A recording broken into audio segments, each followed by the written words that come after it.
O clima é também um assunto valioso para predições. Nos próximos anos haverá muitos terremotos, terras se elevarão, terras submergirão e tornar-se-ão água. No Pacífico, há uma grande depressão que se estende por milhares de milhas. É uma fenda na superfície da Terra, e, se mais nações continuarem a explodir bombas atômicas ou piores, a fenda se alargará e se modificará provocando uma série de terremotos e inundações. Por centenas de anos, tem sido mais ou menos possível predizer o tempo. Consultavam-se cartas mantidas nos departamentos de meteorologia que indicavam que a temperatura do Canadá, por exemplo, normalmente cairia entre tais e tais limites, em tais e tais épocas, enquanto para Buenos Aires havia diferentes limites de subida e descida. Era possível predizer o tempo em Moscou ou Timbuktu, ou qualquer outro lugar, consultando os registros que indicavam qual era a temperatura média em outras épocas equivalentes, por muitos e muitos anos. Sabíamos o que aconteceria em cada estação, se o verão seria mais rigoroso do que o inverno, quais seriam os limites do frio e quais seriam os limites do calor, mas tudo isso está mudando, e rapidamente, devido a um conjunto de causas, a maioria delas provocadas pelo homem. Já notaram que recentemente tem havido notícias crescentes de anomalias no tempo? Nos Estados Unidos ocorrem invernos anormalmente frios. Na Geórgia, o tempo está frequentemente abaixo de zero. O Arizona também tem tido grande incidência de frio, às vezes 40 graus abaixo de zero. Tenho recebido cartas de amigos no Canadá e nos Estados Unidos em que me dão notícia de anomalias no tempo, horrivelmente frio e, uma semana depois, quase uma onda de calor. Em Niagara Falls, Canadá, o tempo estava extremamente quente, escaldante, e, a seguir, terrivelmente frio. Em Detroit, nos Estados Unidos, o tempo esteve extraordinariamente frio tornando-se de súbito quente. No norte e no oeste dos Estados Unidos tem havido seca e realmente o mês de abril deste ano foi o mais seco jamais registrado nas estações meteorológicas do país. Não havia água para as plantas e nenhum sistema de irrigação funcionava. As plantas estilavam no chão esturricado. Não sei quantos de vocês estiveram nos Estados Unidos, mas em Montana, não muito longe da fronteira canadense, há um grande parque nacional e nele há uma geleira. Na realidade, há diversas, mas algumas derreteram-se completamente e outras diminuíram muito. Certas áreas dos Estados Unidos e do Canadá vivem dos esportes de inverno, programa que depende da neve e do gelo. Bem, não tem havido nem neve nem gelo, de modo que as pessoas que precisam dessas condições climáticas ficaram arruinadas. No Médio Oeste apareceram furacões, tremendos furacões. O números, velocidade e fúria têm aumentando. Ultimamente, naquela região houve mais de 800 furacões num ano. Mas, deixemos os Estados Unidos, há outros lugares no mundo. Recebo correspondência de toda parte e não é indispensável receber cartas, mas jornais para termos informações sobre o tempo. O tempo está absolutamente anômalo na Inglaterra, o maior frio registrado até hoje, as piores tempestades de neve, o tráfego paralisado, o gado morrendo de frio e fome. No Mediterrâneo, o tempo tem se apresentado completamente louco, um frio anormal com neve de 1 metro de profundidade na Sicília, que a propaganda diz ser ensolarada. Bem, talvez tivessem sol, mas certamente também tiveram um frio cortante. É tudo anormal, o clima do mundo está mudando. Houve gelo em Roma, houve gelo no rio Tibete, pela primeira vez em 500 anos. Associa-se Roma com o calor, com um clima ameno, não com gelo, no rio Tibete, que desce para patinar. Em outra parte do mundo, no Japão, aconteceu o inverno mais rigoroso da sua história. Tempestades, colheitas perdidas, tudo mal. Por outro lado, na Rússia, o clima parece estar se tornando mais ameno. A Sibéria está menos gelada e naturalmente todas essas modificações nas condições climáticas provocam outras, porque se uma área de terra é aquecida o ar sobe e forma cúmulos. Pode ser que tantas bombas atômicas tenham empanado a radiação direta do Sol sobre a Terra e vice-versa e que isto tenha alterado as zonas de temperatura de todo o mundo. Assim é, como foi predito, que num futuro pouco remoto as coisas iriam mudar nesta Terra. Já pensaram nisto alguma vez? Se o gelo dos polos norte e sul se derretesse, o nível das águas em todo o mundo subiria no mínimo 600 pés. Se apenas um pouco do gelo da costa da Rússia se derretesse, a enchente resultante alagaria Nova York e Montevidéu. Na realidade, não seria necessária muita água para inundar o Uruguai inteiro. Mas, no caso de os uruguaios quererem correr e apanhar nadadeiras e maios, deixem-me afirmar o seguinte: de acordo com as profecias, aquela parte do mundo elevar-se-á em vez de ser inundada, ficará muito acima do nível das águas. Nova York submergirá nas ondas, assim foi predito, e, na parte inferior da Argentina, aparecerá uma grande fenda que a dividirá, transformando-a numa ilha e possibilitando uma passagem mais rápida para o Oceano Pacífico. Isto em si causará bastante confusão porque o Pacífico é mais salgado que o Atlântico e teremos mais ou menos um paradoxo. As águas do Pacífico ficariam mais quentes e mais pesadas, afundando-se nas águas mais frias do Atlântico, que não é tão salgado e, consequentemente, mais leve. Os russos estão ocupados em alterar o clima em seu favor, mexendo na corrente do Golfo, o que faz com que a água quente, que normalmente banharia a Europa, siga ao longo da Sibéria, que está descongelando e se tornará uma extensão da Rússia. Mas, nessa alteração do equilíbrio, a Inglaterra poderia entrar numa novidade do gelo a qual arrasaria um bom pedaço da Europa. Normalmente, a Terra é circundada por camadas de ar, algumas movendo-se sob a forma de correntes de ar, da mesma forma que as correntes de água. Normalmente, a quantidade de raios cósmicos que atinge a Terra é razoavelmente constante, mas, agora, com a intromissão de foguetes que atravessam a atmosfera superior e bombas que explodem, essas correntes de ar da atmosfera exterior foram perturbadas e desviadas. Assim, há inversões de temperatura. O ar quente talvez não possa subir e terras inteiras tornem-se esturricadas pela falta de chuva e o excesso de calor. As zonas de temperatura do mundo estão mudando, na sua maioria para pior, e, a não ser que a humanidade se levante para controlar aqueles que desejam a guerra, atravessaremos um período muito triste antes que as coisas melhorem. Entretanto, estamos na era de Kali, a era da dor, do sofrimento e do desespero. Cedo virá a alvorada, quando o homem poderá outra vez ter esperança e saber que está progredindo na direção das coisas superiores, de uma maior felicidade, de uma maior espiritualidade e de uma maior fé nos seus semelhantes. 8. Meditação. A grande árvore erguia-se muito alta, os galhos como que tateando na direção da fonte da luz. Sua sombra alongava-se no chão, negra e comprida, tornando-se cada vez maior à medida que o sol deslizava no céu, prosseguindo na sua viagem eterna. A árvore aquecia-se e florescia sob os raios que lhe davam a vida. Nos galhos escondidos por miríades de folhas, esvoaçavam pássaros que piavam e, ocasionalmente, voavam em busca de alimento. De um recesso oculto pela folhagem veio o grasnido agudo de um pássaro indignado, que protestava contra um macaco invasor. Os grasnidos continuaram não crescendo, quando um bando inteiro de macacos saltou de galho em galho.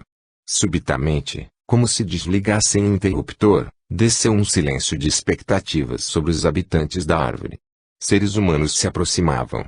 Ao longo de um caminho mal definido, através da vegetação, um velho curvado tropeçava e abria caminho. Segurando um escadote na mão nodosa, arrastava-se com determinação. Atrás dele, dois jovens carregavam pequenas trouxas. O velho parou e apontou para a árvore. "Paremos aqui", disse. "Descansaremos um pouco e meditaremos durante a noite." Juntos avançaram para uma pequena clareira, onde as raízes volumosas da árvore formavam profundos sulcos e elevações. Juntos, circundaram o imenso tronco, procurando a melhor posição. Logo encontraram um lugar onde uma rocha achatada emergia do solo, do lado ensolarado do tronco. Um macaco coçava-se ociosamente esparramado na sua superfície. A aproximação dos homens, deu um grito assustado e saltou alto, desaparecendo no meio dos galhos protetores. O mais jovem dos dois assistentes juntou cuidadosamente alguns galhos flexíveis de um arbusto próximo. Amarrando-os com um pedaço de cipó, fez uma espécie de vassoura e lançou-se à parte de cima da rocha, para varrer-lhe os detritos. Com carinho, o outro assistente apanhou uma pedra pontiaguda e dirigiu-se para uma extensão de musgo verde brilhante. Ajoelhando-se, comprimiu com força a pedra alisando-a, até que completou no limo um contorno parecido com a superfície da rocha. Gentilmente, removeu a camada de limo enrolando-a como um tapete. Com a ajuda do mais jovem, transportou-a e abriu-a sobre a rocha, formando uma grossa almofada para proteger os ossos do velho da aspereza da pedra. Apertando as vestes esfarrapadas, o velho subiu com surpreendente agilidade para a superfície verdosa. Os raios brilhantes do sol poente projetavam cores múltiplas na paisagem arborizada, aqui dourando o alto de uma árvore, lá brilhando vermelho sangue entre os galhos mais baixos. Rapidamente, o mais velho dos dois assistentes preparou uma refeição simples, um pouco de cevada seca, um punhado de arroz, uma pequena manga madura e a água espumenta de um regato próximo. Logo, o magro repasto estava terminado e os utensílios limpos e guardados nas pequenas trouxas. Vou meditar, disse o velho, sentando-se de pernas cruzadas, e aconchegando as vestes em torno do corpo. Não me perturbem, avisarei quando estiver pronto. Os dois assistentes acenaram em assentimento respeitoso. Voltando-se, retiraram-se e, a alguma distância da rocha, enrolaram-se nas vestes e ajeitaram-se para dormir. De repente, o sol mergulhou abaixo do horizonte e a iridescência púrpura, suave e perfumada das noites indianas, reinou como senhor da noite, despertando os pequenos animais noturnos para dar início à sua faina. Algures, um pássaro sonolento murmurou o último psiu-psiu para sua companheira, antes de se alinhar e sonhar. Talvez com gordas minhocas e frutas sumarentas. Lentamente, a noite cor-de-rosa transformou-se em prata luminosa quando a deusa dos namorados apareceu no céu, derramando sua luz sobre o mundo adormecido. A brisa suave da noite veio despertar os odores do dia, arrepiando carinhosamente as pequenas flores silvestres adormecidas e trazendo novos perfumes para os habitantes da noite. As horas passavam lentas. O luar desapareceu no horizonte distante e leves nuvens brilhantes deslizavam serenas sobre a terra. O velho sentado, imóvel, impertigado, retirado, meditava. Pequenos animais emergiam das suas tocas e coutadas, espreitavam com os olhos redondos e fixos e não vendo perigo prosseguiam. O velho sentado, impertigado, imóvel, meditava, quando os primeiros raios de luz coriscaram o céu. Continuava imóvel, quando os primeiros raios alargaram-se transformando-se na claridade acinzentada do alvorecer.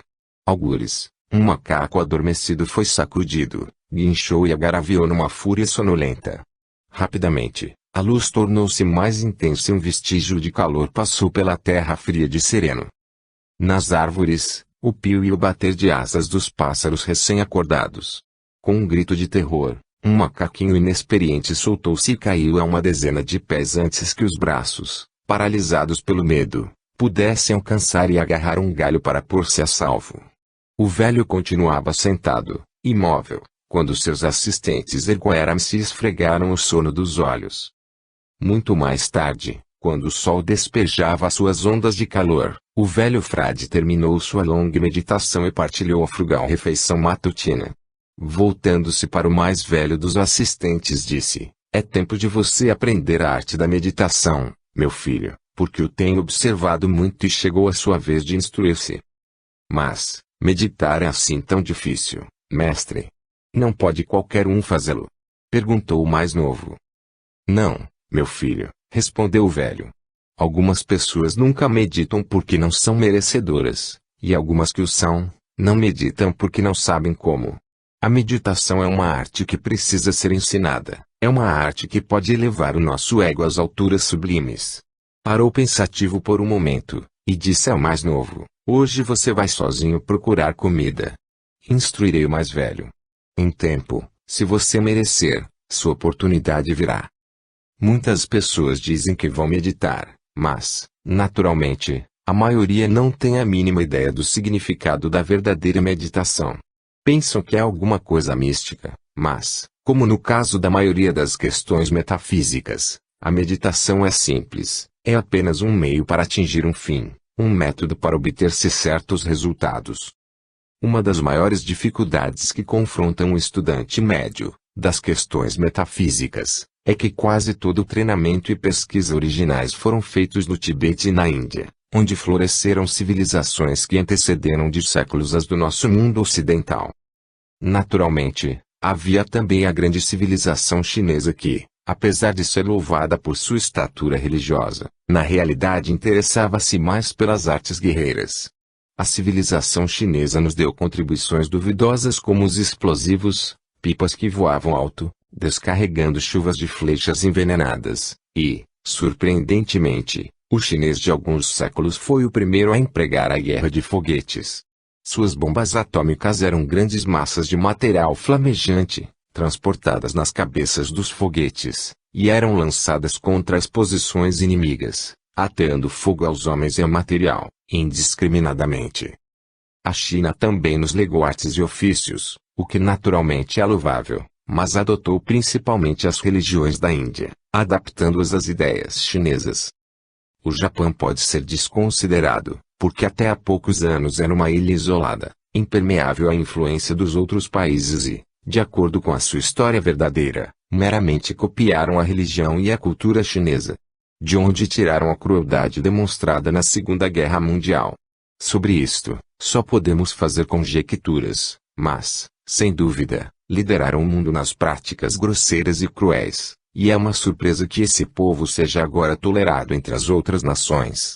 Indubitavelmente, isto se chama comércio e não amizade.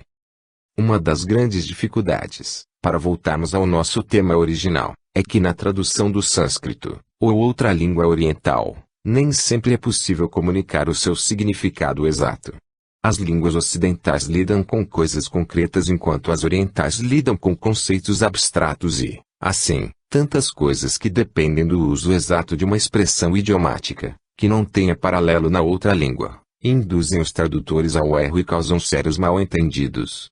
Uma ilustração é o caso do nirvana, um termo cuja significação realmente deveríamos compreender. Portanto, mencionarei em breve, antes de continuar com a meditação, o que é e como fazê-la. A Índia possui uma grande civilização, de natureza altamente espiritual. E foi, na realidade, o berço da verdadeira religião neste ciclo específico da evolução. Muitas nações copiaram e alteraram as religiões hindus. Em algumas fases da cultura da China antiga, quando a espiritualidade e a veneração dos ancestrais era de maior importância que o conselheiro mau ou a guerra, as religiões floresciam e alguns chineses, assim como alguns hindus, tomaram suas crenças muito literalmente. A religião deve ser uma tabuleta de aviso, um guia, um manual de comportamento. Os hindus e os chineses esqueceram-se disso e acontecia, frequentemente, que um chinês, ou um hindu, passasse a vida sentado debaixo de uma árvore numa contemplação ociosa pensando, vou descansar nesta vida, porque poderei recuperar o tempo perdido quando voltar à Terra. Isto não é uma figura retórica, não é um exagero, é um fato, e até há pouco tempo era perfeitamente possível a um chinês endividar-se nesta vida, comprometendo-se a pagar com juros na próxima. Podem imaginar um agiota ocidental. Vejo que agora se intitulam companhias financeiras de alta classe, adiantando uma quantia hoje, sob a condição de lhe pagarem na próxima encarnação. Isto, certamente, o levaria a uma contabilidade muito engraçada. Repetindo, as línguas orientais lidam principalmente com conceitos abstratos e espirituais, enquanto que as línguas ocidentais lidam com termos de aviação, dinheiro, ou falta dele, e outros assuntos mundanos. Talvez estejam interessados em saber que até há alguns anos atrás, os japoneses não tinham ideogramas, nem forma escrita de expressão para tratar dos termos técnicos de rádio ou engenharia e, de acordo com o meu conhecimento pessoal, os técnicos japoneses só podiam discutir esses assuntos e outros conceitos científicos utilizando os termos apropriados em inglês.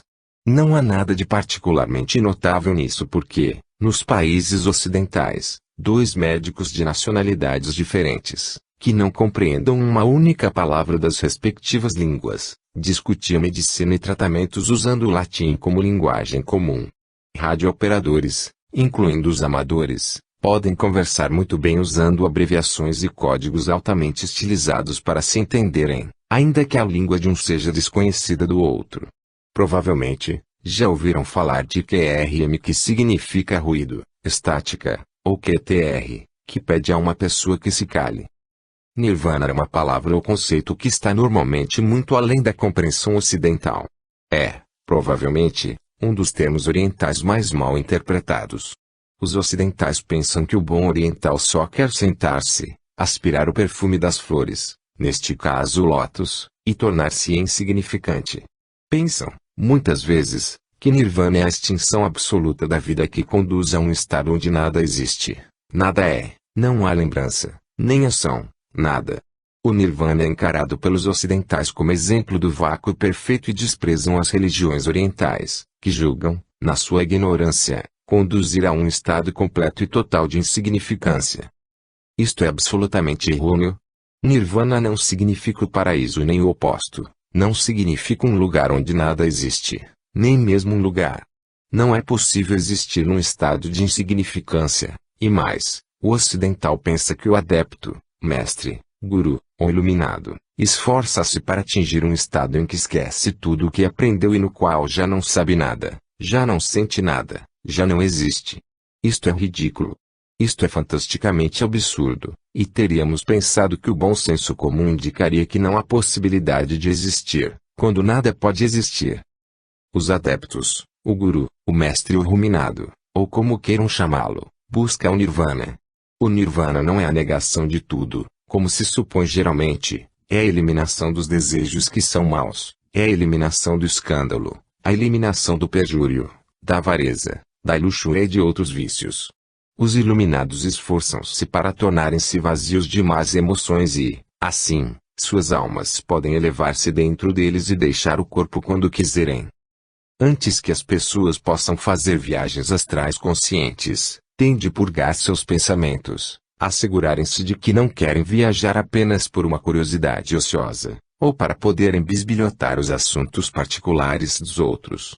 E é absolutamente essencial que, antes de uma pessoa poder viajar no astral conscientemente e sob controle total, possa livrar-se da luxúria crassa e dos desejos. No Oriente muitas pessoas podem viajar no astral conscientemente, isto é, aquelas que estão no caminho espiritual.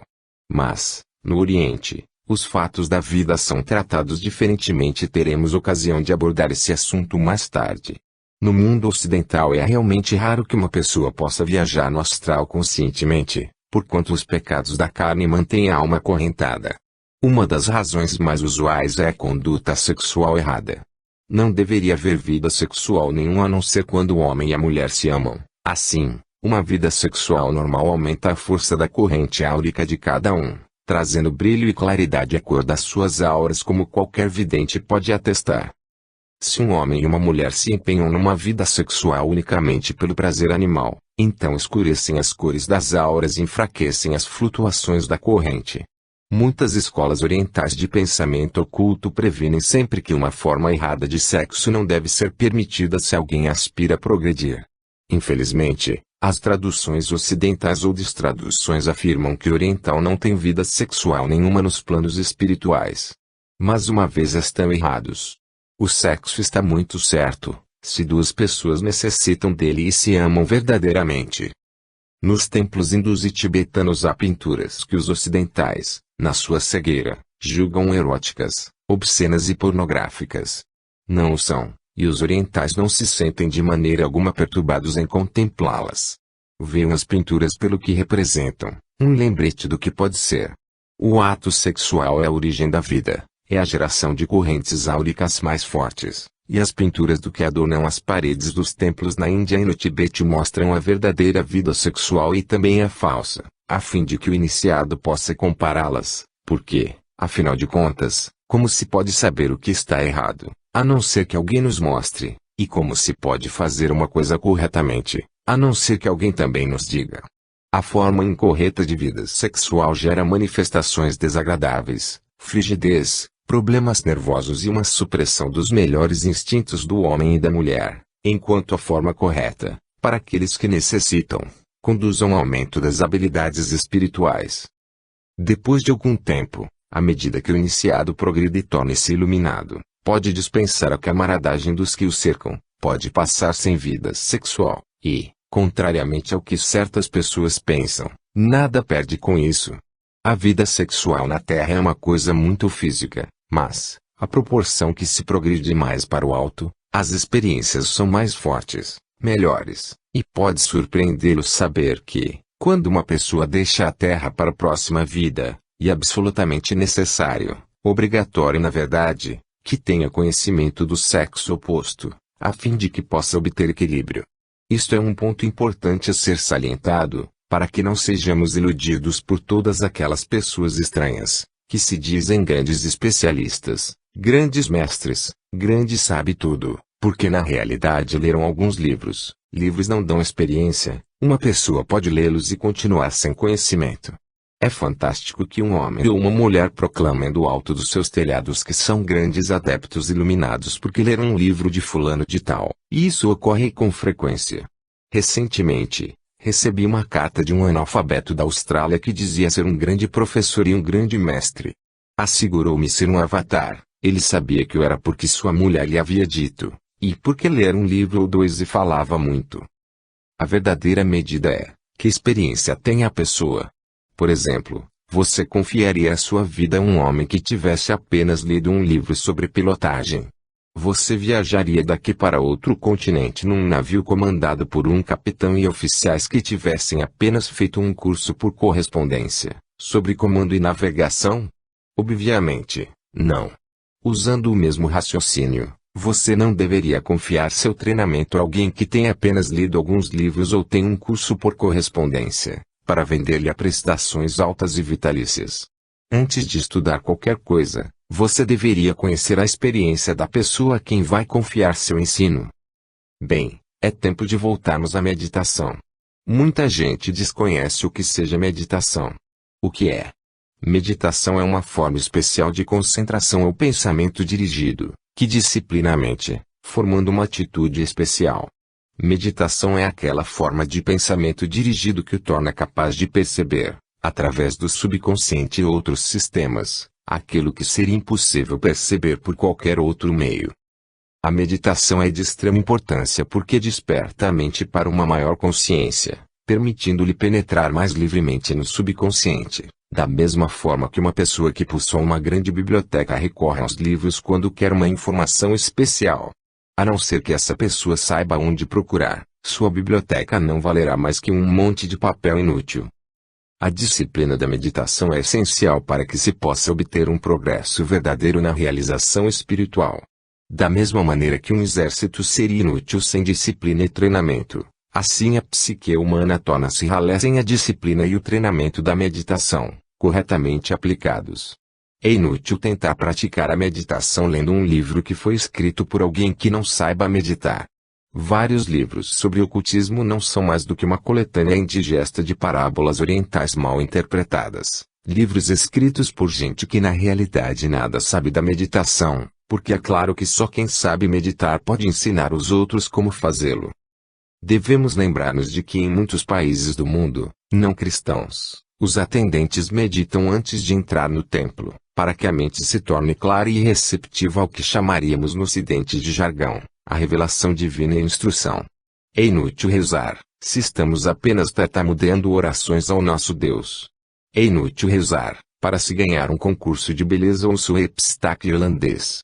O processo de rezar deveria sempre ser iniciado por um período de meditação que remove da mente o lixo do pensamento e torna a pessoa pronta para receber informações dos planos superiores. Repetindo, muitas pessoas caem de joelhos e começam a dar ordens ao seu Deus, a fazer as entregas, e depois se queixam de que a oração não resultou em nada de bom. Bem, tentem meditar primeiramente. A meditação tem na realidade 4 partes diferentes. 1. A primeira parte é a prática da meditação, que auxilia o desenvolvimento da verdadeira personalidade. Se alguém é capaz de meditar e desenvolver sua personalidade, então torna a sua vida mais feliz e mais bem-sucedida. Mais feliz nos aspectos da vida e mais bem-sucedida na associação com os companheiros, isto é, no trabalho. A meditação bem realizada também aumenta a capacidade mental. 2. O segundo estágio da meditação é aquele que se segue quase automaticamente, ao final de uma primeira fase bem completada. O segundo traz a comunicação do corpo físico com o eu superior e deste com o Manu da nação.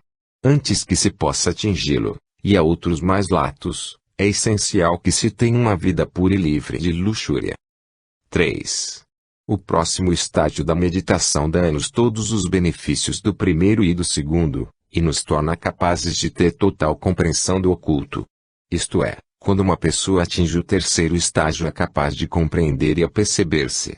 Naturalmente, aperceber-se é diferente de perceber. Aperceber-se é a percepção da mente em si, tudo aquilo que permite ao eu superior melhorar sua própria condição mental. 4. Finalmente, há a meditação mística, assim chamada por estar tão distante dos conceitos terrenos e além da compreensão dos que ainda não conseguiram atingir esta fase. O quarto estágio da meditação nos conduz, por intermédio do cordão de prata, ao nosso eu superior e à presença da grande entidade que, por falta de um termo mais adequado, chamaremos de Deus. Mas os dois primeiros estágios da meditação são os passos essenciais e você deveria concentrar-se neles primeiro. Antes de iniciar-se na meditação, é essencial ter disciplina porque brincar com meditação é brincar com fogo.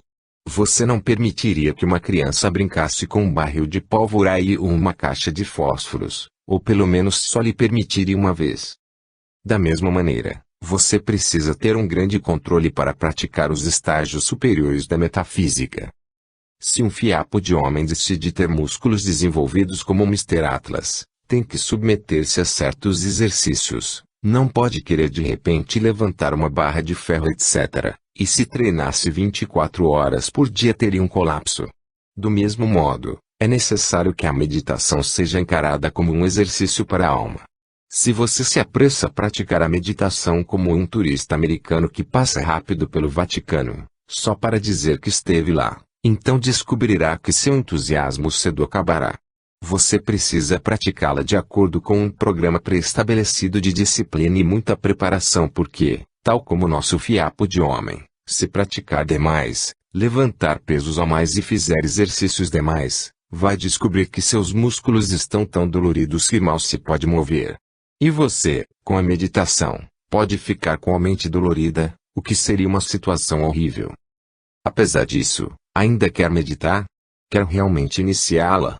Bem, vejamos se gosta do que se segue. Para meditar você precisa ter absoluta tranquilidade num período do dia, de preferência de manhã cedo. Esta é uma das razões por que os padres, etc., meditam antes de comer. Não deve comer nada antes de meditar, e tampouco deve fazê-lo na cama porque, se tentar, cairá no sono. Providência para acordar uma hora mais cedo que de costume. Quando o seu despertador tocar, levante-se, lave-se e vista-se. Isso o deixará tão desperto que não terá tentação de voltar para a cama e dormir.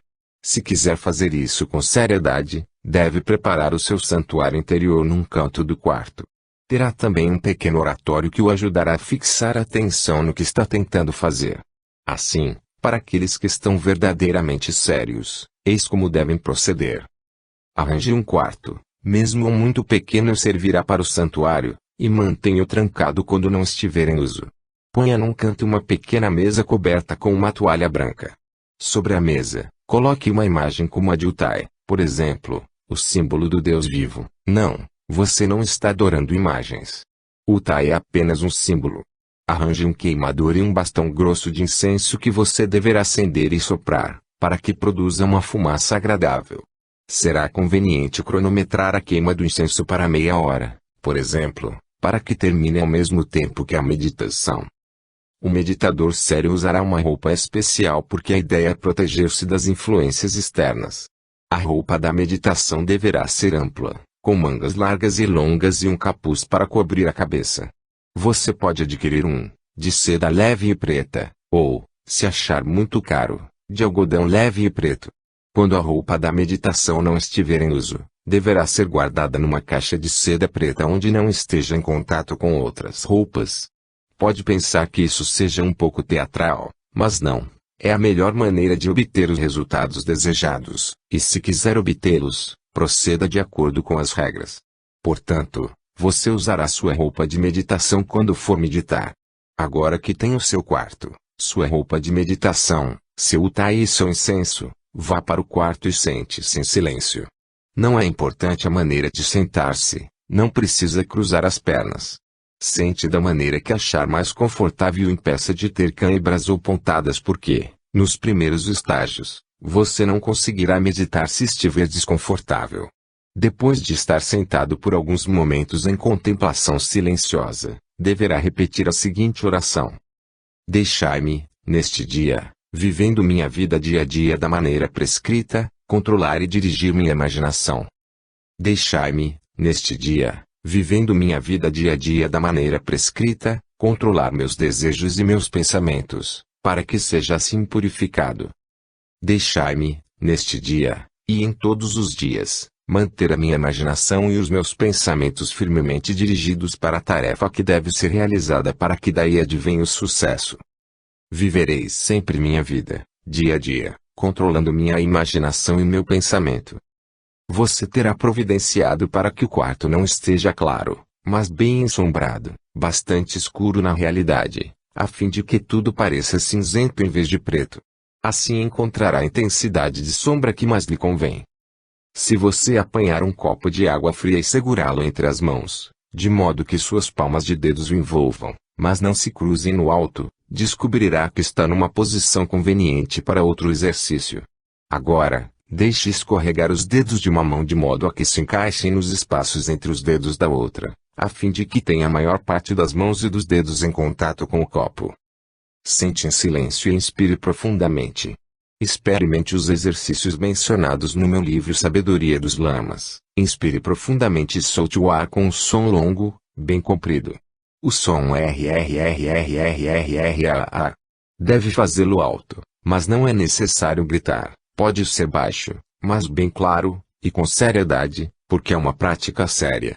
Repita 3 vezes. Sente e complete por algum tempo enquanto a água odonética e magnetizada focaliza o etérico do corpo numa nuvem em torno do copo de água. Haverá uma condensação, o etérico, e você verá uma névoa pesada que lembrará a fumaça azulada de um cigarro condensado numa nuvem, ou, se preferir, a fumaça do incenso condensada numa nuvem. Quando tiver feito isso 1 ou 2 semanas, ou talvez 1 ou 2 meses, dependendo da sua seriedade, será capaz de ver a sua força de vida penetrar na água e carregá-la da mesma forma que a água de soda borbulha, mas as centelhas e a efervescência que você verá serão relâmpagos de luz, linhas e torvelinhos de várias cores. Não se apresse porque tem muito tempo. Afinal, um carvalho não se cria da noite para o dia, e quanto mais sério for, mais sucesso terá, e aquele copo de água se transformará num universo em miniatura com bolinhos de fogo multicoloridas, coriscando e rodopiando, no seu interior. Você deveria organizar sua meditação num horário definido. É uma boa ideia ter um rosário para controlar seus estágios de meditação. Poderá obter um rosário budista ou pode fazer um com contas de diferentes tamanhos, mas, não importa qual método que use, deverá manter um horário rígido. Deve meditar no mesmo quarto, à mesma hora, usando a mesma roupa. Comece por selecionar um pensamento ou ideia e sentar tranquilo diante do pequeno altar. Tente eliminar todos os pensamentos estranhos e centralizar a atenção para o seu interior e medite sobre a ideia que escolheu. À medida que você se concentra, sentirá um ligeiro tremor interno. Isto é normal, essa vibração indica que o sistema de meditação está funcionando. Sugestões: 1. Para a primeira meditação, escolha o amor. Pense com bondade em todas as criaturas que vivem. Se um número suficiente de pessoas assim pensasse, o bem, eventualmente, contagiaria outros, e se contagiássemos muitas pessoas a pensarem no bem em vez do mal, o mundo seria um lugar diferente. 2. Depois da primeira meditação de amor, você pode concentrar-se nos aflitos. À medida que pensa neles, você realmente vive suas tristezas e sofrimentos e na sua compaixão envia pensamentos, raios, de compreensão e solidariedade. 3. Na terceira meditação, pense na felicidade dos outros. Alegre-se que finalmente tenham atingido a prosperidade e tudo aquilo que anseiam. Você projeta pensamentos de alegria para o mundo exterior. 4. A quarta meditação é a do mal. Nesta, deixe sua mente concentrar-se no pecado e na doença. Pense em como é estreita a margem entre a sanidade e a insanidade, a saúde e a doença. Como é passageiro o prazer do momento, e como é devorador o mal de se entregar a ele. E pense na tristeza que pode causar servindo de instrumento ao mal. 5. A quinta meditação é aquela em que se atinge a serenidade e a tranquilidade. Você se eleva do plano mundano, acima do sentimento do ódio, e plana acima do sentimento de amor terreno, porque este é um pobre substituto para a coisa real. Na meditação da serenidade, você já não se aborrece com a opressão nem a teme, não quer riquezas como um fim, mas somente pelo bem que pode proporcionar a outros. Na meditação da serenidade, você encara o seu próprio futuro com tranquilidade, sabendo que sempre se esforçará ao máximo e vive sempre de acordo com o seu estágio de evolução. Os que atingiram esse estado estão adiantados no caminho da evolução e podem confiar no seu conhecimento exterior e interior, para libertá-los da roda do nascimento e da morte. Vocês devem estar imaginando que se segue a meditação. Bem, segue-se o transe. Temos que usar a palavra transe, por falta de uma melhor. Na realidade, essa é uma fase da meditação em que o verdadeiro eu deixa o corpo, da mesma maneira que uma pessoa deixa um carro. Mas, como descobrimos frequentemente, à nossa custa, se estacionamos um carro, às vezes ele é roubado. Da mesma maneira, se uma pessoa medita tão profundamente que entra no que chamamos de transe sem purificar a mente da luxúria, etc., faz um convite para ser roubado por outras entidades. O estado de transe é altamente perigoso, a não ser que se pratique sob supervisão adequada. Existem várias formas de dementais e entidades desencarnadas que estão sempre rondando para ver quantos malefícios podem fazer. Se conseguem se apoderar do corpo de uma pessoa, ficam muito satisfeitos em poderem se divertir como os adolescentes. Às vezes, roubam carros para correr pelas estradas. Não há dúvida de que têm intenção de devolver o carro intacto, mas frequentemente danificam-no. Assim também o corpo é na maioria das vezes prejudicado. Deixe-me repetir que se os seus pensamentos forem puros, se as suas intenções forem puras, se você não tem medo, não pode ser invadido, obsedado, ou tomado, não há nada a temer exceto o medo.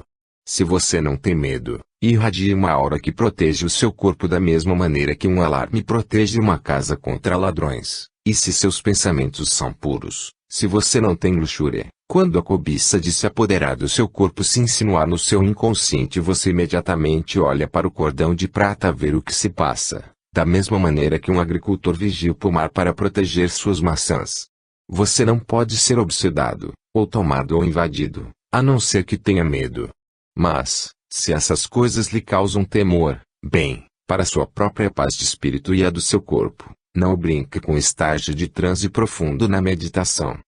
Oponho-me fortemente ao hipnotismo, a não ser que praticado com a maior das precauções, porque se você for posto num transe hipnótico por uma pessoa inexperiente, ela pode sentir-se extremamente temerosa, imaginando se vai dar certo, se conseguirá tirá-lo do transe, etc. O transe hipnótico é um transe passivo, é causado por uma série de poderosas sugestões, fortalecidas pela pessoa que crê poder ser hipnotizada. Na verdade, quando alguém é hipnotizado, as condições são as mesmas de uma pessoa que fique vesga, porque o duplo etérico é jogado ligeiramente fora de sincronismo, o que significa que os corpos físico e etérico já não estão em completa coincidência um com o outro. Se você arranja um mau hipnotizador, ele pode fazer um estrago tremendo, pode prejudicá-lo por muitos anos. Afinal, você não iria a um cirurgião que tivesse acabado de aprender técnica cirúrgica por um curso de correspondência. Você preferiria uma pessoa que pudesse operar com segurança e competência. Assim, pela sua saúde e sanidade, não permita que amadores se metam consigo. Se você quer ou precisa ser hipnotizado por alguma razão, entre em contato com a associação médica da sua área e ela indicará um hipnotizador que tenha ética e um treinamento cuidadosamente supervisionado. Podem pensar que estou exagerando os perigos, mas, vocês deveriam ver algumas das cartas do que recebo, sobre o prejuízo causado por hipnotizadores curiosos, criminosamente descuidados. Lembre-se de que, quando você é hipnotizado, sua alma é empurrada para fora de coincidência com os centros do seu inconsciente. No caso dos médiums, que são geralmente pessoas que entram num estado de transe sonhador, um estado de hipnose sonhadora, porque consciente ou inconscientemente hipnotizam-se a si próprios, são hipersugestionáveis e, neste caso, podem ser utilizados como telefone pelas pessoas que estão do outro lado da vida. Mas lembre-se do que temos dito, do que temos aprendido juntos, sobre as entidades desencarnadas. As pessoas realmente boas que morreram estão muito ocupadas para brincar de enviar mensagens nas sessões. Naturalmente, debaixo de certas condições podemos encontrar uma pessoa altamente especializada e conscienciosa, que entre num transe físico e ainda mantenha-se alerta no astral, para supervisionar o tipo de pessoa que está enviando mensagens para um grupo de assistentes. Isto é um instrumento muito útil, quando se está fazendo uma pesquisa minuciosa, mas é imperativo assegurar que a sessão não seja interrompida por ruídos, ou pela entrada inesperada de outras pessoas. Existe uma forma muito especial de transe oculto, a que o adepto chama de sono do templo, e este é um tipo de transe absolutamente diferente dos já mencionados, porque o iniciado que estudou tudo isso no templo sabe o que está fazendo e pode entrar deliberadamente num estado de transe da mesma maneira que uma pessoa pode se meter num carro e arrancar, fica sob controle e não pode ser obsedado por outros. Mas, é claro, isto depende de anos de prática. Até que se tenha a experiência necessária, deve-se estar sob a mais cuidadosa supervisão de alguém capacitado. A pessoa média que brinca com os estados de transe tem um sistema protetor muito útil. Tente brincar com o transe e se você é uma pessoa normal e decente descobrirá que cai no sono. Isto impede que seja invadido por entidades desencarnadas. Mas, mesmo assim, há 2 pontos de sério perigo. No momento em que você está entre desperto e adormecido, será vulnerável à obsessão e da mesma maneira, nessas condições, quando estiver acordando. Queiram anotar que isto se refere às pessoas que brincam com hipnotismo em transes. Não há perigo algum em acordar e adormecer e acordar cotidianamente. Conclui-se que não seria muito inteligente meter-se com estados de transe, a não ser sob supervisão cuidadosa, não é? Em certos tempos, os que estão em treinamento são supervisados por 2 lamas mais antigos, que mantêm contato com tudo que o acólito está pensando, orientando com suavidade e firmeza, impedendo de prejudicar a si mesmo ou a outros. Quando o acólito passa por certos testes, permite-se então que entre em transe profundo sozinho e, geralmente, a primeira coisa que faz é entrar num transe muito profundo a que chamamos transe de visão. E é realmente muito profundo. O iniciado torna-se completamente imóvel, pode parecer rígido, até a carne endurecer. Nesse estado específico, permanece ainda no corpo, mas se assemelha a um homem no topo de uma torre alta, munido de um telescópio poderoso que lhe permite ver com muita clareza e grandemente aumentado. O homem do telescópio pode virar para qualquer direção e ver o que está acontecendo com espantosa nitidez. Não se abandone o corpo num transe de visão. Espera-se pratica-se o transe de projeção, antes de poder deixá-lo ir. Nesse caso, o corpo se torna inerte e flácido, como num estado catalético, por assim dizer, sob a supervisão de um zelador. Toda a consciência é removida. A respiração continua num ritmo reduzido, as batidas do coração diminuem, a vida flui na realidade muito lentamente. Primeiramente, quando se entra em transe, perguntamos-nos se o que vemos é imaginação. Mas com a prática sabe-se o que é real e percebe-se facilmente o que é apenas uma projeção do pensamento de outra entidade, quer encarnada ou desencarnada. Para dar uma ilustração, você está em algum lugar, qualquer lugar que prefira, sentado tranquilamente e meditando em transe profundo. Se deixar a sua consciência vagar a esmo sem controle, pode encontrar-se junto a uma pessoa que bebeu demasiado e horrorizar-se com as espécies de animais esquisitos que se retorcem em torno dela. Sim, aqueles elefantes listrados realmente existem em forma de pensamento. Ainda pior do que isto, suponhamos que se deixe vagar e se encontre junto a um homem muitíssimo mal-humorado, com homicídio no coração e no pensamento. Você verá a cena como se fosse realidade, em vez de um mero pensamento, e, talvez, volte ao seu corpo com um tal sacolejão que sua cabeça doerá as próximas 24 horas. Pensando que presenciou um assassinato ou coisa pior. O iniciado em metafísica pode facilmente reconhecer o que é real e o que é imaginário, mas ainda uma vez aconselho que se não tiver uma forte razão para entrar em transe profundo, deixe-o em paz. Se quiser dar-me ouvidos, pense no seguinte: se num transe profundo ou no astral encontrar entidades horríveis fazendo-lhe caretas, ou pior, Terá apenas de firmar-se no pensamento de que não está com medo e verá que desaparecerão. Elas se alimentam do medo, se você não o tem, elas são repelidas. Com amizade sincera, aconselho-os a não se deixarem hipnotizar exceto por um médico competente, a não entrarem em transe, exceto sob supervisão qualificada. A meditação comum é perfeitamente segura, nenhum mal pode advir-lhe porque está na posse completa das suas faculdades. Assim, medite e aproveite imenso. Evite o hipnotismo e o transe profundo, porque não contribuirão com uma iota para o seu desenvolvimento. 9. Poderá você viajar no astral? A névoa escura da noite tornou-se gradualmente cinzenta e com lentidão afastou-se do sol nascente. Por algum tempo, úmidas gavinhas de nevoeiro elevavam-se da grama alta. Logo, podia-se discernir a vila antiga de Mushinatering, aninhando no fundo do vale formado pelas montanhas de Kutsuoud. A floresta se espalhava pelas encostas como se ameaçasse engolir o vilarejo e, pelo centro da rua principal, um pequeno regato cintilava e tilintava, carregando com ele todo o refúgio de uma civilização mais antiga. Mushinatering era uma vila tipicamente inglesa, com pequenas casas de pedra, cobertas com a palha amarela dos alagados próximos.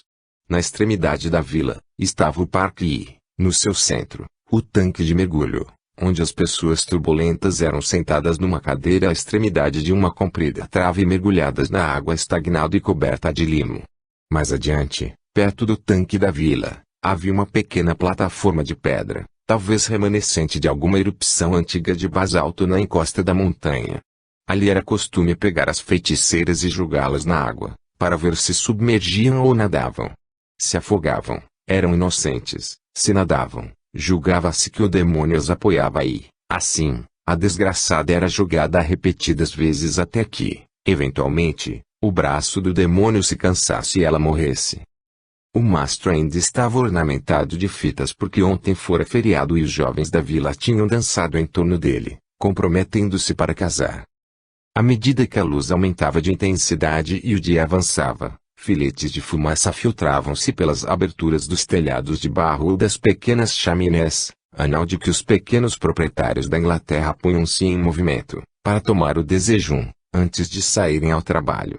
Constava de cerveja e pão grosseiro seco, porque naqueles dias não havia chá, ou café, ou chocolate, e raramente, talvez uma vez por ano, tinham alguma carne, pois só as famílias mais ricas conheciam-lhe o gosto, o resto era aquilo que podiam produzir na localidade.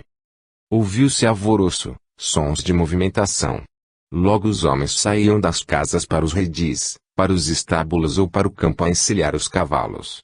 As mulheres estavam, remendando e pensando como esticar o pouco dinheiro disponível, porque muito era adquirido por troca e agora todos na vila sabiam o que o outro tinha, e já era tempo de algum vendedor aparecer, e trazer mercadoria nova. A manhã passou, projetando brilhantes feixes de sol ao longo da rua, refletidos vivamente pelos vidros concêntricos e verdes das janelas. Sobreveio uma agitação. A senhora Helen Guater saiu inesperadamente de uma casa do fim da rua e marchou pelo caminho de pedra, suas velhas botas com o elástico dos lados, espreitando timidamente por debaixo das saias volumosas, que rodopiavam ligeiramente com a velocidade dos seus passos. Sob o chapéu de pala com fitas, seu rosto reluzia vermelho vivo e estava coberto por uma camada fina de transpiração. Para diante, continuava ela como uma escuna de velas enfunadas, correndo de uma tempestade de inverno. Toque, toque, toque, toque, toque, toque, batiam os saltos na superfície das pedras gastas. De vez em quando, voltava a cabeça, sem parar na sua fuga precipitada, para espiar por sobre os ombros, como se pensasse que o demônio o perseguia. Só uma espreitadela e continuava com vigor redobrado, a respiração em pequenos sopros e arfadas, que, ao atingir o fim da rua, transformara-se numa série de grunhidos sincopados. No fim da rua calcetada, virou à direita para a farmácia em solitário esplendor, separado do resto das casas. Fez uma pausa na sua fuga precipitada, olhou em torno de si mais uma vez, e contemplou as janelas fechadas do andar superior. Espreitando a volta da casa, reparou que o cavalo do farmacêutico não estava arreado, dirigiu-se à frente, subiu os 3 degraus de pedra muito gastos e empurrou uma sólida porta de carvalho. Blim, blim, blim, blim fez o sininho, quando ela forçou o caminho para uma sala escura e sombria. Odores assediaram-na de todos os cantos, almíscar, canela, limão, sândalo, pinho e outros perfumes estranhos, que suas narinas não conseguiam identificar. Ela quedou ali, arquejando e soprando, tentando recuperar o fôlego, quando de um quarto atrás da loja apareceu a mulher do farmacêutico. Oh, Ida Shakes, disse Ellen Guater. Vi-a outra vez a noite passada. Lá estava ela no céu com a lua ao fundo, nua, como um gaio, montada numa grande vassoura de bétula. Estremeceu, parecendo que estava a ponto de desmaiar, de modo que Ida Shakes apressou-se a conduzi-la a uma cadeira, junto ao pequeno balcão. Ora, exclamou, primeiro sente-se e conte-me tudo. Vou lhe dar uma medida de cerveja e logo se sentirá melhor. Ellen Guater suspirou dramaticamente e deixou os olhos rolarem para o alto. Lá estava eu, disse, de camisola em pé, diante da janela do meu quarto, contemplando a glória de Deus, a lua e o céu da noite. Fez uma pausa e suspirou outra vez. De repente, continuou, olhei para a direita e um velho corujão voou pela minha janela e vi que fugia de alguma coisa. Espichei o pescoço para a direita e lá estava ela, planando no céu, sem nenhum pedaço de vestimenta sobre o corpo, e pensei, meu Deus, com todos esses homens fora na escuridão, e ciganos junto ao abrigo, o que pensariam eles se vissem a filha de Satanás passando assim no alto? Ida Shakes serviu mais cerveja, ambas beberam em silêncio por algum tempo. Então a mulher do farmacêutico disse, vamos contar esta história ao nosso padre, reverendo Doggett, ele saberá o que fazer. Agora recupero o fôlego. Enquanto ponho o meu chapéu e sairemos juntas, pedirei ao aprendiz que tome conta da loja. Com isso, volveu nos calcanhares e correu para o quarto de trás, onde Ellen Guater ouviu-a dar as ordens num tom curto e seco.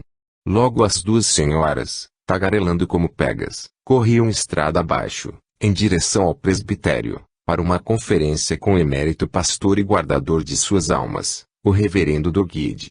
A milhas de distância, numa pequena aldeia longe de Londres, o feroz cardeal Wolsey virava-se desassossegado na cama.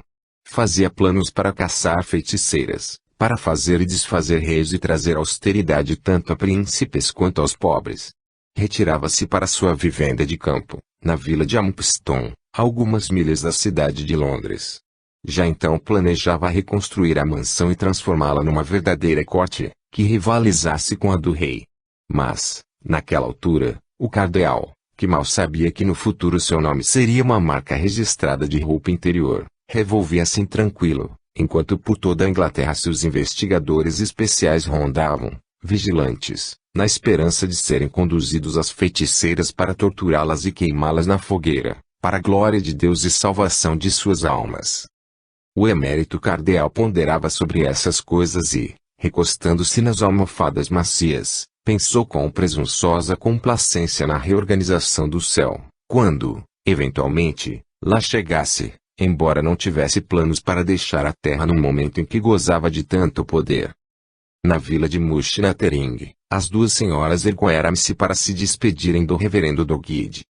Bem, senhoras, então vigiaremos a janela de que me falaram e veremos o que veremos, e tendo visto, agiremos para a maior glória de Deus. Inclinou a cabeça com gravidade, e conduziu Ida Shakes e Ellen Guater pela porta do presbitério. Durante o resto do dia, podiam observar-se pequenos grupos de senhoras a cochicharem, furtivamente, umas com as outras, espreitando na direção da floresta que se agigantava no perímetro da cidade.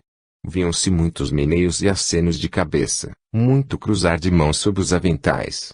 Os homens, ignorando o que se passava, olhavam aturdidos para a atitude estranha das suas mulheres, aliás, como sempre fazem, e atribuíram na forma de loucura que as acometia de vez em quando, na mudança da lua. Junto ao mastro, um pequeno grupo de rapazes e moças rodopiavam, dançavam e cabriolavam, ensaiando passos para uma nova dança que em breve iriam exibir para visitantes de outra vila. Depressa as sombras da noite se formaram, e os homens retornaram dos campos caindo de cansaço, arrastando-se pelas ruas calçadas de pedra em direção às suas casas. Na sombra do presbitério, 4 homens aguardavam silenciosos, encostados à parede, falando em sussurros. Quando a escuridão era profunda, apareceu um vulto na porta lateral. Era o próprio reverendo Doggett. À sua chegada, os 4 homens levaram a mão à testa respeitosamente. "Sigam-me",